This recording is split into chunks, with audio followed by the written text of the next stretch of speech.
Welcome to Tirunelveli சமையல். இன்றைக்கி திருநெல்வேலி சமையலில் பாசிப்பருப்பு கடையல் எப்படி செய்யலான்னு பார்க்கலாம் வாங்க.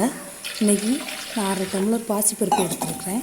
அதை நல்லா வறுத்து அந்த பாசிப்பருப்பை நம்ம 2 டம்ளர் தண்ணி ஊற்றி நல்லா கழுவி எடுத்துக்கலாம். கழுவின பாசிப்பருப்பை வேக விட்டுறலாம்.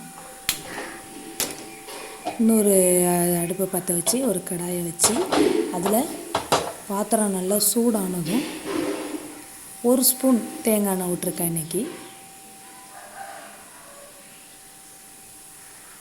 தேங்காய் எண்ணெயில் ஒரு 5 சின்ன வெங்காயம் எடுத்து வச்சுருக்கிறேன், சாம்பார் வெங்காயம்.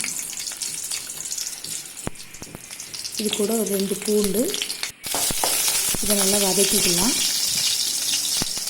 இது கூட ஒரு சின்ன தக்காளி, ஒரு பச்சை மிளகாய் எடுத்து இதையும் நல்லா வதக்கி எடுத்துக்கலாம். சின்ன குழந்தைங்கலாம் இதை பருப்பில் முழுசாக போட்டால் சாப்பிட மாட்டாங்க. அதனால் இதை வதக்கி மிக்ஸி ஜாரில் அரைச்சி பாசிப்பருப்பில் போட்டால் குழந்தைகளுக்கு இதை தனியாக எடுத்து வைக்க தெரியாது. அதனால தான் இதை வதக்கி அரைக்கிறோம். இது கூட ஒரு 1/2 ஸ்பூன் ஜீரகம் போட்டுக்கோங்க.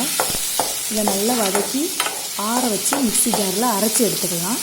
இது கூட கொத்தமல்லி இலை, கருவேப்பிலை 2மே போடலாம். இன்றைக்கி நான் கருவேப்பிலை மட்டும் போட்டிருக்கிறேன். தனித்தனியாக சாப்பிடும்போது குழந்தைங்க எடுத்து தூர வைக்க மாட்டாங்க. இதை அரைச்சி போட்டால் இதை பல்ஸ் மூடில் லைட்டாக ஒரு திருக்கி எடுத்துக்கலாம். பாசிப்பருப்பு நல்லா அவிஞ்சிருச்சு பாருங்கள். இது சீக்கிரமே அவிஞ்சிரும், குழஞ்சிரும் நல்ல பாசிப்பருப்பு. இதை லேசாக நம்ம மற்ற வச்சு கடைஞ்சிக்கலாம். நம்ம இப்போ அரைச்சி வச்சுருக்க பேஸ்ட்டையும் இதில் போட்டுக்கலாம். இது கூட ஒரு சொட்டு மஞ்சள் பொடி, ஒரு 1/4 ஸ்பூன் உப்பு டேஸ்ட் பண்ணி பார்த்துட்டு கடைசியில் சேர்த்துக்கலாம். இதுங்கள கரண்டி வச்சே மசித்து எடுத்துக்கலாம், இல்லைன்னா மத்து வச்சு நீங்கள் மசித்து எடுத்துக்கலாம். இது ஆல்ரெடி நல்லா மசிஞ்சு வந்துருச்சு பாருங்கள். நம்ம இப்போ இதை நல்லா தாளித்து விட்டுக்கலாம்.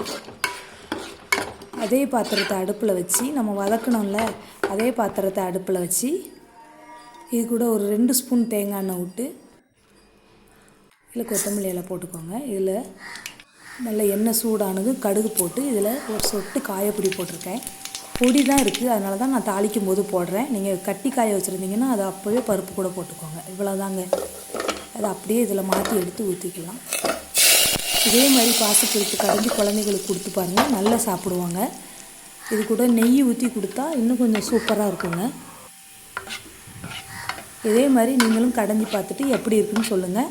திருநெல்வேலி சமையலுக்கு லைக் பண்ணுங்கள், சப்ஸ்கிரைப் பண்ணுங்கள், ஷேர் பண்ணுங்கள் உங்கள் ஃப்ரெண்ட்ஸுக்கு, உங்கள் ரிலேஷன் எல்லாருக்குமே. தேங்க்யூ.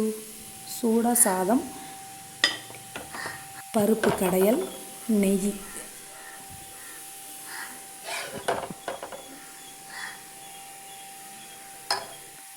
Thank you friends.